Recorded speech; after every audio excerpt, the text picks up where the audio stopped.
Live లో ఉన్నాం కదా, లైవ్ లో పార్ట్ 2 గేమ్ అండి ఇది. సో పార్ట్ దీనికన్నా ముందు ఇందాక సెన్సెక్స్ కాల్ కన్నా ముందు మనం ఒక కాల్ ఆప్షన్ తీసుకున్నాం. దీంట్లో bank Nifty 47,000 call option. So call option చూడండి 255 లో ఉండే 255 స్టాప్ లాస్ అండి. 275 1 లో ఎంట్రీ. సో 271 అనేది మన ఎంట్రీ అండి. 255 స్టాప్ లాస్ అండి.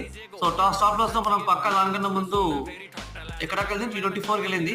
అండ్ పక్కా హోల్డ్ చేయమని చెప్పిన, ఎందుకంటే టార్గెట్ మనకి చాలా ఎక్కువ ఉండే, చాలా ఎక్కువ టార్గెట్ ఉండే కానీ హోల్డ్ చేయమని చెప్పిన, బట్ రీచ్ అవ్వలేదు. మా టార్గెట్ ఎక్కువ రీచ్ అవ్వలేదు.